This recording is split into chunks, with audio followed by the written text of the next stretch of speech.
Good morning students, Shri Saraswat વિદ્યાલયની અંદર આપ સૌનું હાર્દિક સ્વાગત છે. હું છું કુલદીપ ટંડેલ અને આપણે ફિઝિક્સ સબ્જેક્ટનો અભ્યાસ કરી રહ્યા છીએ. તો સાતમા ચેપ્ટરમાં આગળ વધીએ. ઉદાહરણ નંબર 7.3 ગણીએ. એક બલ્બને કેપેસિટર સાથે જોડેલ શ્રેણીમાં જોડેલ છે. એટલે બલ્બને આપણે કેપેસિટર સાથે જોડીએ. ડીસી અને એસી જોડાણ માટે તમારા અવલોકનોનું અનુમાન કરો. એટલે અહીંયા ડીસી સ્ત્રોત લગાવીએ, 20 વોલ્ટનો ડીસી સ્ત્રોત અથવા તો 20 વોલ્ટનો એસી સ્ત્રોત લગાવીએ ત્યારે શું થાય. તો આ વસ્તુ એક ધ્યાનમાં રાખજો કે જ્યારે ડીસી સ્ત્રોત લગાવો ત્યારે કેપેસિટરમાંથી કોઈ પ્રવાહ પસાર થતો નથી. એટલે જ્યારે ડીસી લગાવેલું હોય ત્યારે કેપેસિટર ઓપન થઈ જાય છે, એમાંથી કોઈ પ્રવાહ પસાર થતો નથી. પ્રવાહ પસાર નહીં થાય એટલે બલ્બ પ્રકાશિત થશે નહીં.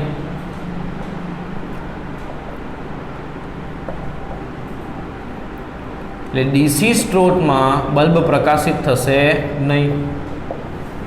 એસી સ્ત્રોત લગાવે ત્યારે શું થશે? તો આની અંદર અવરોધ આવશે કેટલો?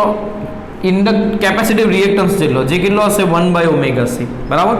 એટલે એની અંદર પ્રવાહ પસાર થશે. પ્રવાહ પસાર થશે એટલે આ બલ્બ પ્રકાશિત થશે. પરંતુ આગળ શું પૂછ્યું છે? જો કેપેસિટરનું કેપેસિટન્સ ઘટાડવામાં આવે તો દરેક કિસ્સામાં શું થશે, બરાબર. તો આમાં જો કેપેસિટન્સ ઘટાડવામાં આવે તો XC બરાબર શું થાય? 1/ωc. C ઘટાડો એટલે XC વધે, કેપેસિટિવ રિએક્ટન્સ વધે. હવે આ પરિપથમાં વહેતો પ્રવાહ તમે શું લખી શકો? VM બાય, ધારો કે આનો અવરોધ એ અવગણી શકાય તેટલો નાનો છે બલ્બના તારનો, તો આને તમે આનું ઇમ્પિડન્સ ટોટલ તમે XC જેટલું લખી શકો, આ કેપેસિટન્સના જેટલું લખી શકો, બરાબર. તો VM બાય XC શું થાય? વધે. XC વધે તો પ્રવાહ ઘટે. એટલે જ્યારે આ XC વધે ત્યારે એમાંથી વહેતો પ્રવાહ શું થાય? ઘટે. અને પ્રવાહ ઘટે તો બલ્બ ઓછો પ્રકાશિત થાય, એટલે બલ્બની પ્રકાશિતતા ઘટે.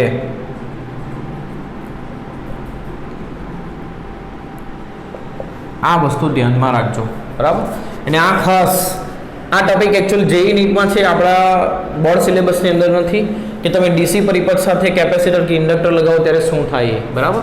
પરંતુ અહીં તમારે યાદ રાખવાનું રહેશે, ડીસી સાથે લગાવો તો કેપેસિટરમાંથી પ્રવાહ પસાર નહીં થાય, એટલે બલ્બ પ્રકાશિત નહીં થશે. પછી તમે કેપેસિટન્સ બદલો ગમે એટલું, તો એમાંથી પ્રવાહ પસાર થવાનો નથી. ચાલો ઉદાહરણ નંબર 7.4 ગણીએ.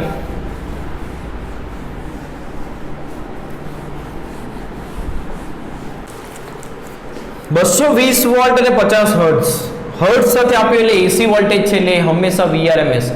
જો VRMS ને કેપિટલ V તરીકે દર્શાવ્યું છે બુકની અંદર, પણ હું RMS લખીશ જેથી આપણને કન્ફ્યુઝન ન થાય. અને આવૃત્તિ હર્ટ્ઝમાં છે, એટલે સામાન્ય આવૃત્તિ F આપી છે, હર્ટ્ઝ 50 હર્ટ્ઝ. સ્ત્રોત સાથે 15 માઇક્રોફેરાડેના કેપેસિટરને જોડવામાં આવે. કેપેસિટન્સ કેટલું છે? 15 માઇક્રોફેરાડે એને જોડવામાં આવે છે. એટલે કેપેસિટરને એસી ઉદ્ગમ સાથે જોડવામાં આવ્યો છે. પરિપથમાં કેપેસિટિવ રિએક્ટન્સ અને પ્રવાહનું RMS અને મહત્તમ મૂલ્ય શોધો. તો કેપેસિટિવ રિએક્ટન્સ XC 1/ωc થાય, એટલે 1/ω બરાબર 2πf × C. કિંમત મૂકે 2 3.14, F બરાબર કેટલા? 50 હર્ટ્ઝ અને C બરાબર કેટલા? 15 માઇક્રો, એટલે 15 × 10⁻6 ઘાત. તો -6 ઘાત ઉપર લઈ જઈએ તો 10⁻6 ઘાત થશે. એટલે કે તમારે આ ગણવા માટે શું કરવાનું કેલ્ક્યુલેટરની અંદર? તો 10⁻6 ઘાત એટલે 1 ની પાછળ 6 0 લગાવી દેવાના, ભાગ્યા 2 ભાગ્યા 3.14 ભાગ્યા 50 ભાગ્યા 15 કરો, એટલે આપણો જવાબ આવે 212.31 આટલા ઓહ્મ. આ કેપેસિટિવ રિએક્ટન્સ આવ્યું. બીજું શું પૂછ્યું છે? પ્રવાહનું RMS મૂલ્ય. તો આ પરિપથનો ઇમ્પિડન્સ શું થશે? XC જેટલો થશે. એટલે ઇમ્પિડન્સનું મૂલ્ય, ફક્ત ઇમ્પિડન્સ લખો તો તમે -jXC લખશો, અને એનું મૂલ્ય લખો તો શું લખશો? વર્ગમૂળમાં -XC² એટલે XC થશે. એટલે આપણો આ પરિપથનું ઇમ્પિડન્સ થશે XC. આ વસ્તુને પરીક્ષામાં બોર્ડ એક્ઝામમાં લખવી નહીં, કારણ કે એ મેં તમને શીખવાડ્યું છે કેવી રીતે આવે છે, પરંતુ તમારે ડાયરેક્ટ ઇમ્પિડન્સનું મૂલ્ય લખવું જોઈએ, તો એને લખીને ભૂસી નાખવું પેન્સિલથી, બરાબર. તો એનું પરિપથનું ઇમ્પિડન્સ થશે XC, બરાબર. તો એમાંથી વહેતો RMS પ્રવાહ કેટલો થશે? તો IRMS બરાબર શું થાય? VRMS ભાગ્યા Z, અને Z બરાબર શું છે? XC, એટલે VRMS ભાગ્યા XC થશે. VRMS કેટલું છે? 220, અને XC કેટલું છે? 212.31. એનો જવાબ કેટલો આવશે? 220 ભાગ્યા 212.31.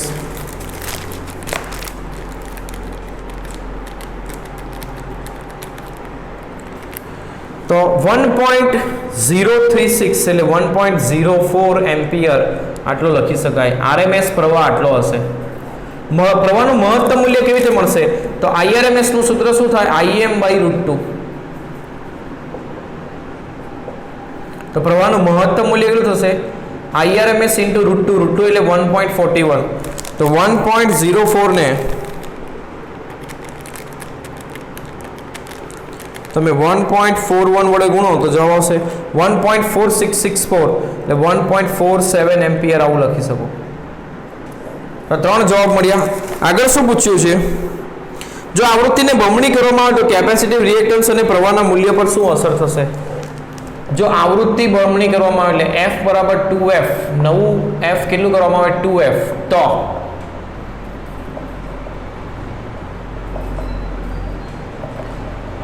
નવું કેપેસિટિવ રિએક્ટન્સ શું થશે? 1/2 પાઈ f' c અને f' બરાબર 2f લખીએ તો 1/2 × 1/2 પાઈ fc એટલે આ પહેલા જેવું કેપેસિટિવ રિએક્ટન્સ છે એટલે કેપેસિટિવ રિએક્ટન્સ અડધું થશે.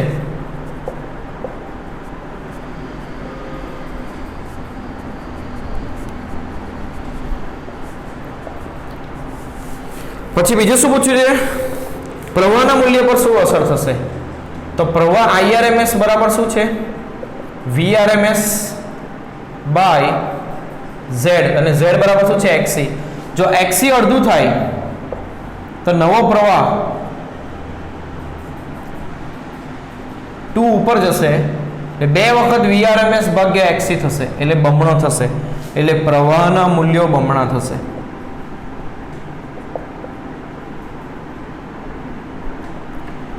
એટલે તમે કેપેસિટન્સ આવૃત્તિ તમે બમણી કરશો તો કેપેસિટિવ રિએક્ટન્સ અડધો થશે અને પ્રવાહનું મૂલ્ય ડબલ થશે. આ જવાબ આવશે. આગળના પ્રશ્ન તરફ જઈએ. 7.5 ઉદાહરણ નંબર 7.5.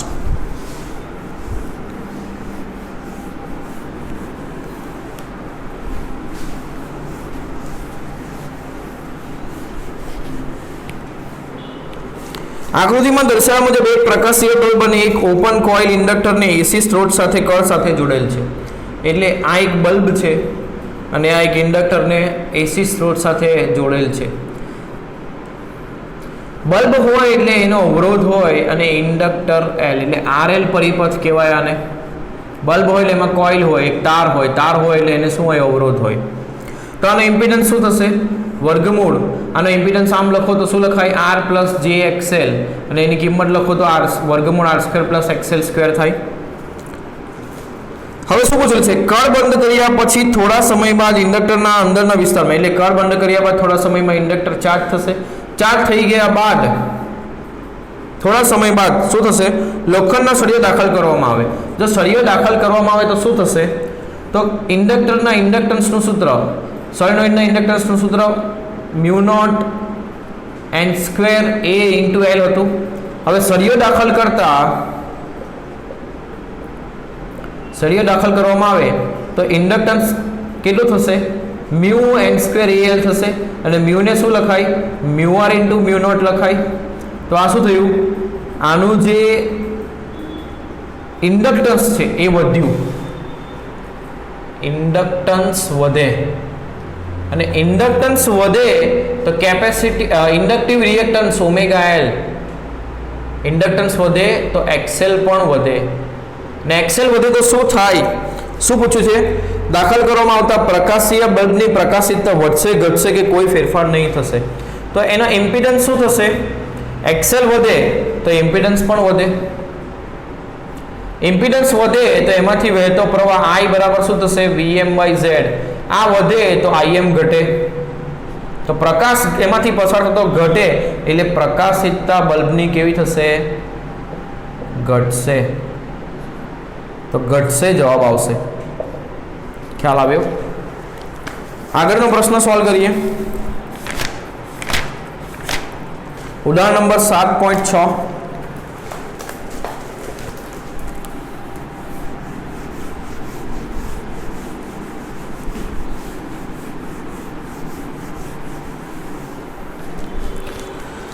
220 વોલ્ટ 50 હર્ટ્ઝ એસી. જો હર્ટ્ઝ આપ્યું હોય સાથે આવૃત્તિ એટલે આ એસી સ્લોટ એટલે અને આ મૂલ્ય આરએમએસ જ હોય, હંમેશા યાદ રાખજો, મહત્તમ શબ્દ ન આવે ત્યાં સુધી. અને આવૃત્તિ 50 હર્ટ્ઝ. 200 ઓહ્મનો અવરોધ અને 15 માઇક્રોફેરાડના કેપેસિટરની શ્રેણી જોડવામાં આવે છે. એટલે અવરોધ અને કેપેસિટરની શ્રેણીમાં જોડવાનું અને એસી સ્લોટ સાથે લગાવવાનું. કેપેસિટન્સ કેટલો આપ્યો છે? 15 માઇક્રોફેરાડ અને અવરોધ આપ્યો છે કેટલો? 200 ઓહ્મ. તો પહેલું પરિપથમાં પ્રવાહ ગણો. પરિપથમાં પ્રવાહ કેવી રીતે મળશે? તો IRMS બરાબર ખાલી પ્રવાહ કીધું એટલે RMS મૂલ્ય શોધવાનું. IRMS બરાબર VMR/Z. Z કેટલું લખાશે? તો R - jXc. આ મેં તમને શીખવાડ્યું છે. એનું મૂલ્ય શું લખાશે? વર્ગમૂળમાં R² - XC નો વર્ગ એટલે XC². એટલે આપણે પહેલા XC શોધવું પડશે. તો કેપેસિટિવ રિએક્ટન્સ 1/ωc થશે. ઓમેગા એટલે 2πfc થાય. તો આની કિંમત મૂકીએ તો XC ની કિંમત શું આવશે? 1/2 3.14, F બરાબર 50 અને C બરાબર 15 માઇક્રોફેરાડ એટલે 15 ને નીચે રાખીએ અને 10 ની -6 ઘાતને ઉપર લઈ જઈએ એટલે +6 ઘાત થાય. તો આ લગભગ આપણે ગણી પણ જોયા. 6 0 1 ની પાછળ /2 3.14 / 50 / 15 તો જવાબ થશે 212.3. તો 212.3 ઓહ્મ જેટલો કેપેસિટિવ રિએક્ટન્સ હશે. એટલે પરિપથમાં જે ઇમ્પિડન્સ છે એટલે વર્ગમૂળ R² + XC² થશે. હવે પરિપથમાંથી વહેતો પ્રવાહ IRMS બરાબર શું લખાય? VRMS/Z. તો VRMS કેટલું છે? 220. Z કેટલું થશે? વર્ગમૂળ R². R કેટલું છે? 200. 200 નો વર્ગ વત્તા 212.3 નો વર્ગ. તો 212.3 નો વર્ગ કરીએ તો જવાબ આવશે 4. જવાબ આવ્યો એની અંદર 200 નો વર્ગ ઉમેરીએ. 200 નો વર્ગ આવશે કેટલો? 2 દુ 4 એટલે 40,000 આવશે. તો 40,000 ને ઉમેરીએ તો ટોટલ થશે વર્ગમૂળમાં 85077.3. આની નજીક થશે. આનું વર્ગમૂળ લઈએ તો 291.6 આવ્યો. તો અમે કેવી રીતે કર્યું?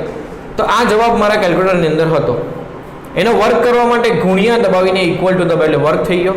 એમાં 40,000 ઉમેરી દીધા અને જે જવાબ આવ્યો એટલે ડાયરેક્ટ વર્ગમૂળ દબાવી દીધું એટલે 291.68 આવ્યું. હવે આને વડે ભાગીએ 220 ને 291.68 વડે ભાગીએ તો જવાબ આવશે 0.75 એમ્પિયર. એટલે આટલો પ્રવાહ આમાંથી વહેશે. આ પહેલી વસ્તુ આ પૂછી હતી બરાબર. 0.7542 આવો જવાબ આવશે. આગળ બી, અવરોધ અને કેપેસિટરના બે છેડા વચ્ચે વોલ્ટેજ શોધો VRMS. તો વોલ્ટેજ V બરાબર શું થાય? I × R. તો અવરોધ આગળનો વોલ્ટેજ શું થશે? બંને શ્રેણીમાં જોડાયેલા હોવાથી પ્રવાહ બંનેમાં સમાન એટલે IRMS આ જ પ્રવાહ લેવાનું પરિપથમાંથી વહેતો પ્રવાહ.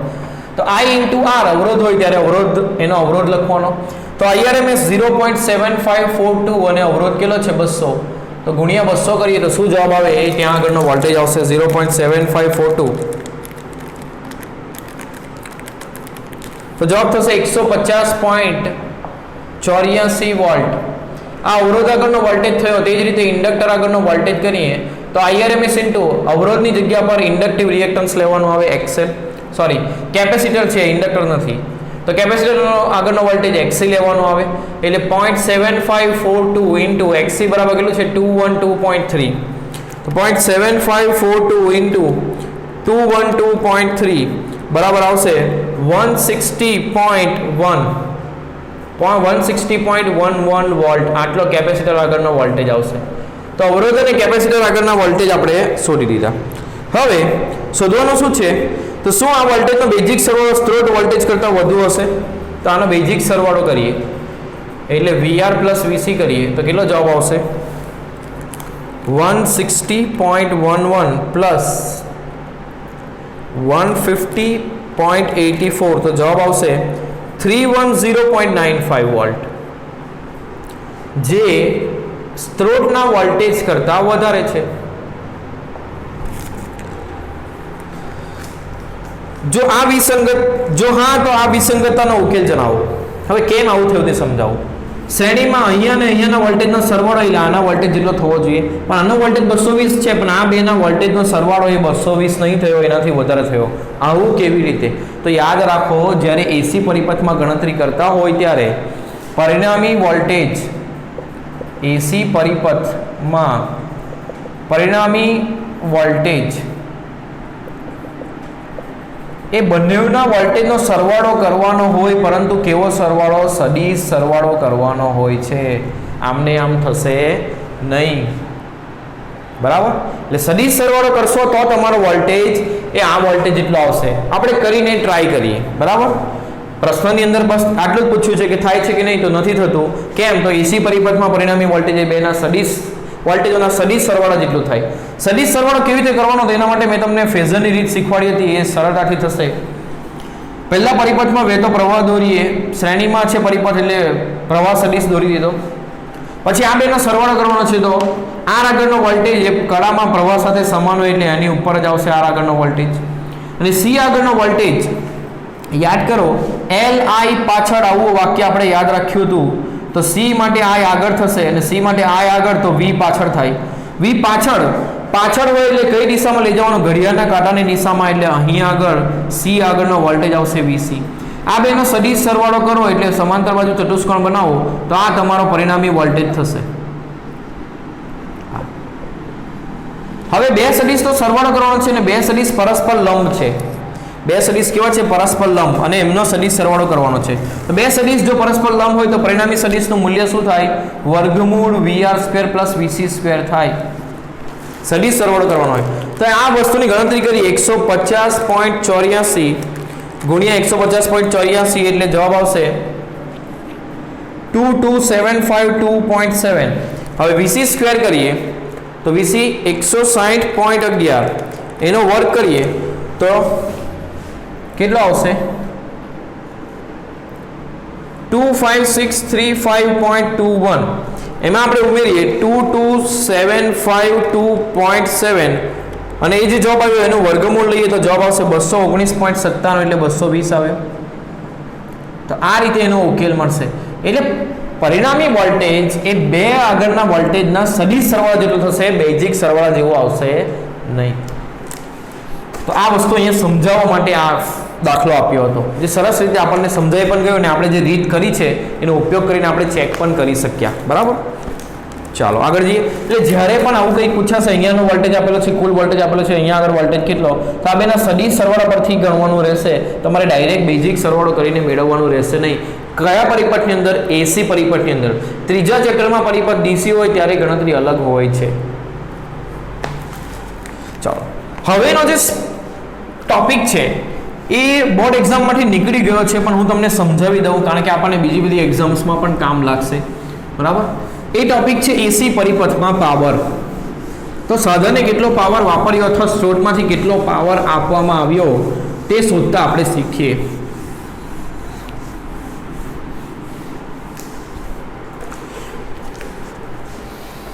એસી પરિપથમાં પાવર. તો ધારો કે આરએલસી શ્રેણી પરિપથ માટે આરએલસી પરિપથને એસી વોલ્ટેજ સાથે તમે જોડો. બરાબર? તો શું થાય? તો એમાં આગળ પ્રવાહ કેટલો વહે?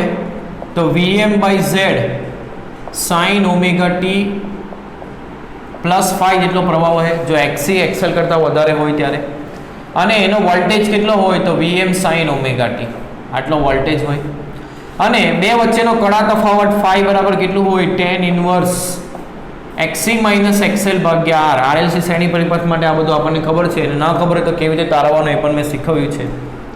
અને એનો ઇમ્પિડન્સ હોય વર્ગમૂળ R² + XC - XL whole square. આટલી વસ્તુ આપણને ખબર છે. હવે પરિપથમાં હવે ધારો કે આરએલસી શ્રેણી પરિપથ આપણે લગાવ્યો છે,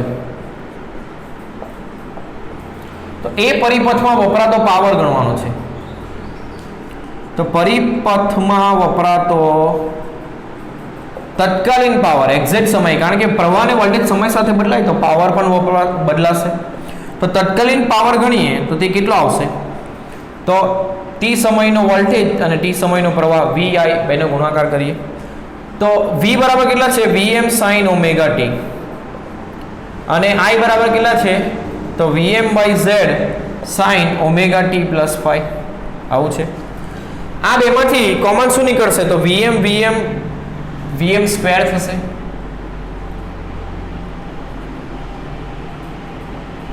ભાગ્યા z, અથવા તો આને vm by z એને પ્રવાહનું મહત્તમ મૂલ્ય તરીકે જ રાખીએ એટલે im sin omega t plus phi જ રાખીએ, એ બધું સરળ રહેશે. એટલે અહીંયા im sin omega t plus phi જ રાખીએ તો vm into im divided by mod z અને અહીંયા રહી ગયું sin omega t plus phi sin omega t.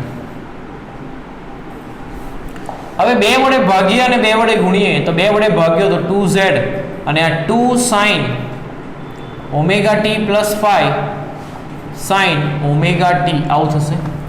હવે અહીંયા આગળ આ સૂત્ર કેવું છે 2 sin આલ્ફા cos બીટા, તો મેથ્સ ની અંદર આ સૂત્ર આવે છે 2 sin આલ્ફા cos બીટા હોય તો આપણે શું કરવાનું થાય તો cos alpha minus beta minus cos alpha plus beta કરવાનું હોય, આ રીતે થાય. તો આ 2 ને આપણે વર્ગમૂળ 2 લખીએ. હવે અહીં જુઓ z ભૂલમાં મેં લખ્યો તો તે કાઢી નાખ્યો છે કારણ કે vm by z ની જગ્યા પર આપણે im મૂક્યું છે એટલે z અહીંથી નીકળી ગયો છે, અહીંયા હતો જ નહીં, બરાબર, ભૂલમાં લખાયો હતો મારાથી. હવે 2 sin આલ્ફા એને લખીશું cos આલ્ફા, આલ્ફા એટલે omega t plus phi minus beta એટલે omega t minus cos alpha એટલે omega t plus phi plus omega t આવું થશે. તો આ vm by √2 એટલે vrms કહેવાય અને im by √2 એટલે irms કહેવાય. cos alpha omega t cancel cos phi જવાબ આવશે minus cos omega t plus omega t 2 omega t plus phi થશે. આ પરિપથમાં વપરાતો તત્કાલીન પાવર આવ્યો. હવે પરિપથમાં વપરાતો સરેરાશ પાવર ગણીએ તો સરેરાશ પાવર માટે શું કરશું આ પાવરનું સરેરાશ લેશું. હવે vrms irms અચળ મૂલ્ય હોવાથી એનું સરેરાશ નહીં લેવાશે તો આપણે સરેરાશ કોનું લેવાનું થશે આ બે પદનું, એક cos phi નું સરેરાશ અને બીજું cos 2 omega t plus phi નું સરેરાશ. હવે અહીં ખૂબ ધ્યાન આપજો, મેં તમને એવું શીખવ્યું છે કે cos નો ઘાત 1 હોય તો સરેરાશ પૂર્ણ ચક્ર દરમિયાન 0 થાય, પરંતુ આ જે વિધેય છે એ cos નું વિધેય જ નથી કારણ કે આમાં t નથી એટલે આ સમયનું વિધેય નથી, સમયનું વિધેય નથી એટલે આ એક અચળાંક છે. તો કોઈ પણ અચળાંકનું સરેરાશ એ તે મૂલ્ય જ થાય એટલે cos phi જ થાય, એટલે આનું 0 લખવાનું નહીં. પણ અહીંયા આગળ આ t નું વિધેય છે એટલે એનું પૂર્ણ ચક્ર દરમિયાન સરેરાશ એનો ઘાત 1 હોવાથી શું થશે 0 થશે, એટલે આનો જવાબ આવશે vrms irms cos phi. તો આ સૂત્ર આપણે યાદ રાખવાનું રહેશે, પરિપથમાં વપરાતા સરેરાશ પાવરનું સૂત્ર. તો કોઈ પણ એસી પરિપથમાં વપરાતો સરેરાશ પાવર આ રીતે ગણાશે. એટલે દાખલો નંબર ઉદાહરણ નંબર 1 નો જે ગણ્યો હતો આપણે એ પણ આના ઉપરથી ગણાય. હવે અલગ અલગ પરિપથ માટે આની ગણતરી કેવી રીતે કરવાની એ શીખીએ, બરાબર. તો અહીંયા આગળ જુઓ આ જે cos phi પદ છે, કયું પદ છે cos phi, એને કહેવાય પાવર ફેક્ટર. cos phi ને શું કહેવાય પાવર ફેક્ટર, આ યાદ રાખવાનું. અને આ શોધવા કીધું હોય અથવા પાવર શોધવા કીધું હોય તો કેવી રીતે શોધવાનું તે આપણે અલગ અલગ કેસથી જોઈએ. તો પહેલો પરિપથ માત્ર અવરોધ ધરાવતો પરિપથ,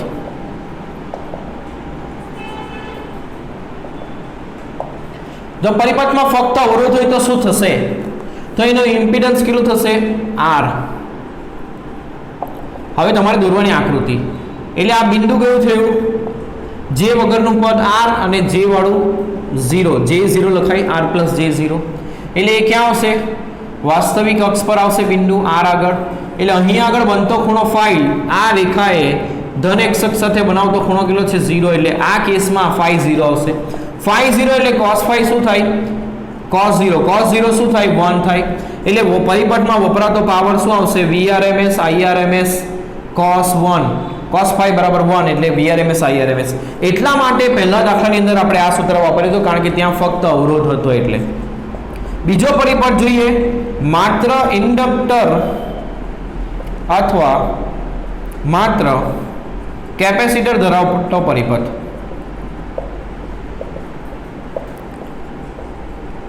તો માત્ર ઇન્ડક્ટર કે કેપેસિટર ધરાવતો પરિપથ હોય તો ધારો કે ઇન્ડક્ટર ધરાવતો પરિપથ હોય તો JXL આવે, એટલે આમાં આકૃતિ દોરો તો એ બિંદુ અહીંયા આવશે કાલ્પનિક અક્ષ પર, અને અહીંયા આગળ આ રેખાએ બનાવેલો ખૂણો phi બરાબર કેટલો થશે 90 ડિગ્રી. phi 90 હોય તો cos phi કેટલો થાય cos 90 કેટલો થાય 0. આ cos phi 0 એટલે સરેરાશ પાવર પરિપથમાં વપરાતો. સરેરાશને બુકની અંદર કેપિટલ P વડે લખ્યું છે ને તત્કાલીનને સ્મોલ p વડે, એટલે આપણે એવું પણ કરી શકીએ. તો cos phi 0 એટલે આ આખું પદ 0 એટલે કોઈ પાવર વપરાશે નહીં. તો ઇન્ડક્ટર જોડો ત્યારે પ્રવાહ વહે પણ પાવર નહીં વપરાય, એટલે એ જે પ્રવાહ છે એને વોટલેસ પ્રવાહ કહેવાય. પાવર ન વાપરે છતાં પ્રવાહ વહે છતાં પાવર વપરાતો નથી, એટલે એ પ્રવાહને કહેવાય વોટલેસ પ્રવાહ. ક્યારે? જ્યારે ઇન્ડક્ટર જોડ્યું ત્યારે. હવે ફક્ત કેપેસિટર જોડો ત્યારે શું થશે એ પણ જોઈએ.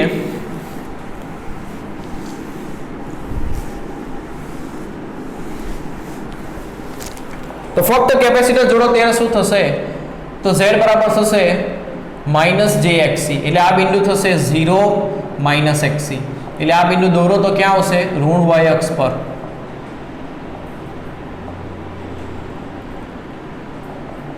તો આ જે રેખા દોરી એ જે ખૂણો બનાવે એ કેટલો થશે 90 ડિગ્રી. તો આના પરથી આમાં પણ cos 90 cos phi શું આવશે? cos 90 એટલે શું થશે? 0 થશે.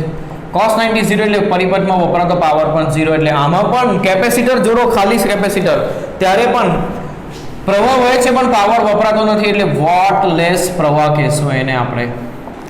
એટલે આ રીતે કોઈ પણ પરિપથમાં જ્યારે પાવર ગણવાનો હોય ત્યારે પહેલા Z લખવાનું, એને દોરવાનું, phi મળે એના ઉપરથી, phi પરથી cos phi શોધવાનું. એટલે ધારો કે RLC શ્રેણી પરિપથ હોય. હવે અલગ અલગ કિસ્સામાં શું આપ્યું છે એ જોઈએ. તો RLC શ્રેણી પરિપથ, ત્રીજો કિસ્સો ગણીએ RLC શ્રેણી પરિપથ. તો RLC શ્રેણી પરિપથમાં આપણને ખબર છે કે Z કેટલું હોય? R + jXL - jXc, એટલે R + jXL - XC આવે, બરાબર.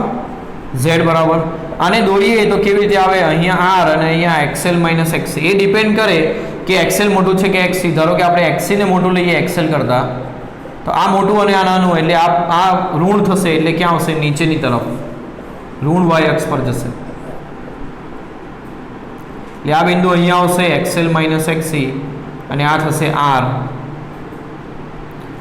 અને આ આપણું થયું Z. આ બિંદુ Z, આ Z નું મૂલ્ય એટલે ઇમ્પિડન્સ Z, અને આ થયો ખૂણો phi. તો આમાં cos phi શોધવાનું. શું કરવાનું? cos phi. તો cos phi કેવી રીતે મળે? તો cos phi બરાબર આકૃતિમાં પાસેની બાજુ એટલે R ભાગ્યા કર્ણ એટલે Z. તો પાસેની બાજુ R ભાગ્યા Z, અને Z બરાબર આપણને ખબર છે વર્ગમૂળ R² પ્લસ XC - XL અથવા XL - XC હોલ સ્ક્વેર લખી શકો. આના પરથી cos phi મળે, ને cos phi ની કિંમત પછી આમાં મૂકો એટલે તમને પાવર મળે. તો આ રીતે પાવર ગણાશે. પછી ચોથો કિસ્સો, અનુનાદ સમયે RLC શ્રેણી પરિપથમાં અનુનાદ સમયે શું પાવર વપરાશે પરિપથની અંદર? તો યાદ કરો, જ્યારે અનુનાદ થાય ત્યારે Z બરાબર R થાય, અને ફક્ત R હોય ત્યારે વપરાતો પાવર શું આવે? Vrms Irms આવે. એટલે cos phi ની કિંમત મહત્તમ આવે. cos phi ની કિંમત મહત્તમ એટલે પાવર બી મહત્તમ વપરાય, યાદ રાખજો. અને ફક્ત અવરોધ હોય ત્યારે પણ પાવર મહત્તમ વપરાય. એટલે અનુનાદ સમયે પરિપથમાં વપરાતો પાવર મહત્તમ હશે, અને ફક્ત અવરોધ જોડ્યો હશે ત્યારે પણ વપરાતો પાવર મહત્તમ હશે. બંને કેસ સરખા કેમ થશે? કારણ કે અનુનાદ સમયે ઇમ્પિડન્સ કેટલો થાય? અવરોધ જેટલો જ થાય. આ વસ્તુ ખાસ ધ્યાનમાં રાખવી. તો આમાંથી MCQ ખાસ પૂછાય છે પાવરને રિલેટેડ, પરંતુ આ વખતે નહીં પૂછાશે બોર્ડની અંદર, પણ ગુજસેટ કે બીજા કોઈ એક્ઝામમાં પૂછાઈ શકે, એટલે આ વસ્તુને ધ્યાનમાં રાખવાની તમારે, બરાબર. આ રીતે પાવરની ગણતરી થાય. એટલે કોઈ પણ પરિપથ આપ્યો હોય તમારે દોરવાનું, cos phi લખવાનામાં પાસેની બાજુ ભાગ્યા કર્ણ કરીને, એના ઉપરથી cos phi મળે, ને cos phi ની કિંમત તમે આમાં મૂકો એટલે તમારો જવાબ આવે. તો સિમ્પલ આ લોજિકથી તમારે ગણતરી કરવાની રહેશે.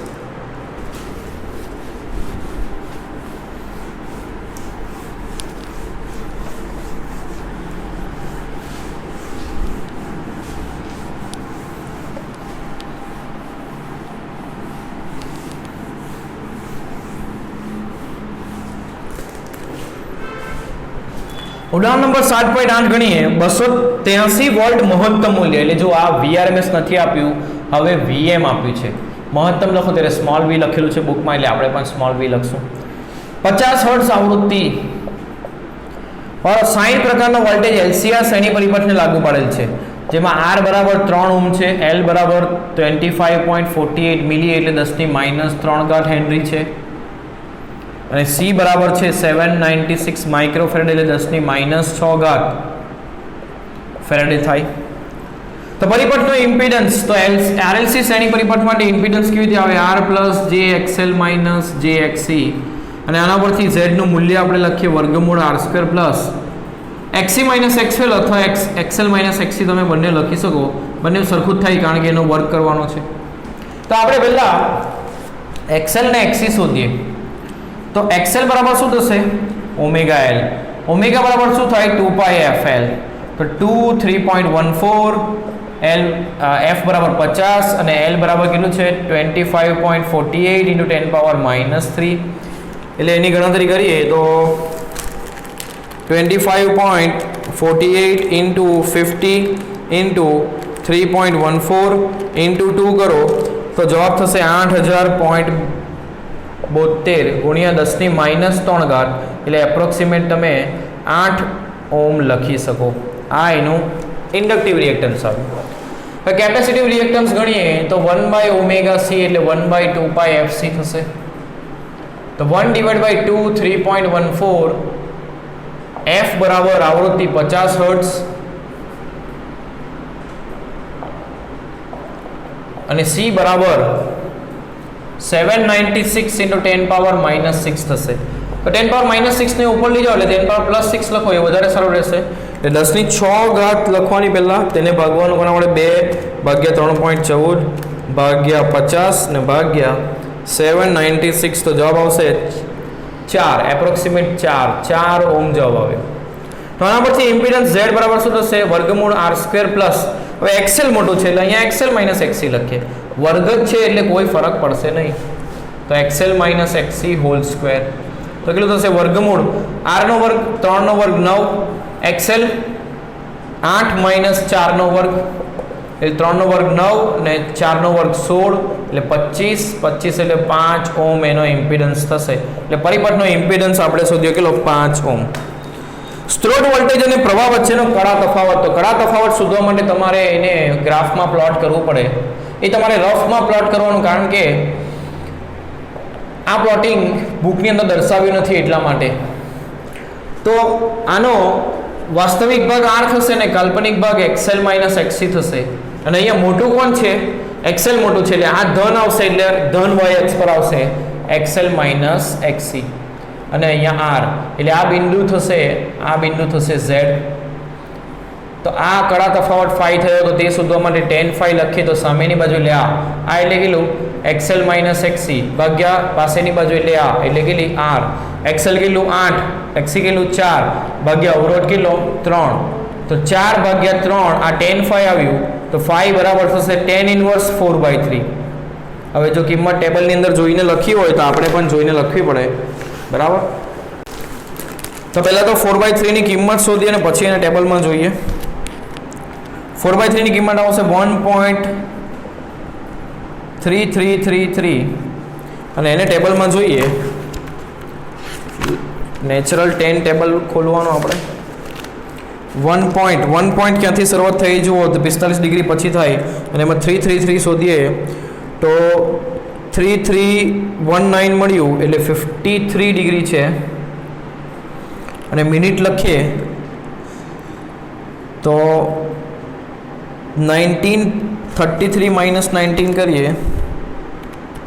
તો તફાવત આવશે 14નો. 14 તફાવતની નજીકનો તફાવત છે 16 એટલે 2 મિનિટ એટલે 6 ને 8 મિનિટ આવું લખી શકાય, અથવા તો એપ્રોક્સિમેટ 53.1 ડિગ્રી લખી શકો. આટલો phi આવશે. હવે આ phi ઉપર બન્યો એટલે ઘડિયાળના કાંટાની વિરુદ્ધ દિશામાં એ શું બતાવે કે પ્રવાહ વોલ્ટેજ કરતા,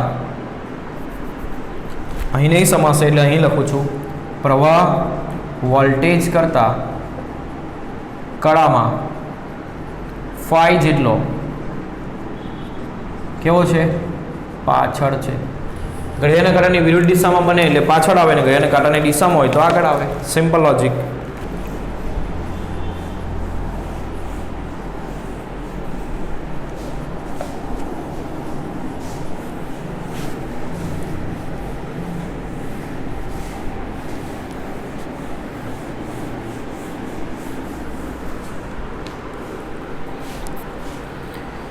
7.10 કોઈ એરપોર્ટ પર સુરક્ષાના કારણોસર મેટલ ડિટેક્ટરના દરવાજામાંથી એક વ્યક્તિ પસાર થાય છે. જો તે અથવા તેણીના પાસે કોઈ ધાતુની બનેલી કોઈ વસ્તુ હોય તો મેટલ ડિટેક્ટર ધ્વનિ ઉત્સર્જિત કરે છે. આ ડિટેક્ટર કયા સિદ્ધાંત પર કાર્ય કરે?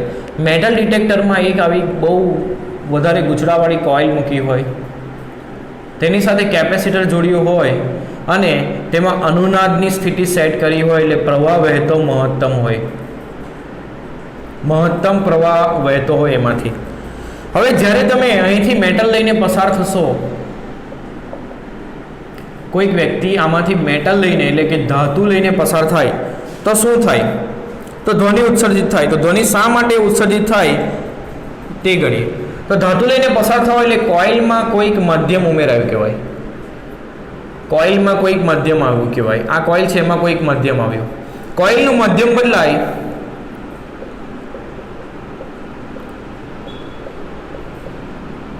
એટલે આ જે મેટલ ડિટેક્ટર છે એ ખરેખરમાં આવી મોટી કોઇલ છે એવું સમજો, આમ જેમાંથી તમે અહીંથી પસાર થાઓ છો અને તમે મેટલ ડિટેક્ટરમાંથી પસાર થાઓ એટલે મેટલ કોઇલની અંદર આવે. કોઇલની અંદર આવે એટલે કોઇલનું માધ્યમ બદલાય, માધ્યમ બદલાય એટલે ઇમ્પિડન્સ બદલાય. ઇમ્પિડન્સ બદલાય, ઇમ્પિડન્સ કેમ બદલાય? તો કે એક્સેલ બદલાય, કારણ કે એલ બદલાય. કોઇલની અંદર કોઈ બીજું માધ્યમ મૂકો તો એનો ઇન્ડક્ટન્સ કેટલું થાય? μ0 × μr n² L A થાય, એટલે આ μr ઘણું થઈ જાય શરૂઆત કરતા. એટલે ઇન્ડક્ટન્સ બદલાય એટલે રિએક્ટન્સ બદલાય, ઇન્ડક્ટિવ રિએક્ટન્સ બદલાય એટલે ઇમ્પિડન્સ બદલાય. પરિપથનો ઇમ્પિડન્સ બદલાય એટલે પ્રવાહ બદલાય. એટલે પ્રવાહમાં નોંધપાત્ર ફેરફાર થાય અને પ્રવાહમાં ફેરફાર થાય ત્યારે બઝર વાગે એવી પ્રકારની સર્કિટ ત્યાં ગોઠવી હોય, તેથી તેમાં એ અલાર્મ વાગે છે જ્યારે તમે ધાતુની વસ્તુ લઈને આ મેટલ ડિટેક્ટરમાંથી પસાર થાઓ છો ત્યારે.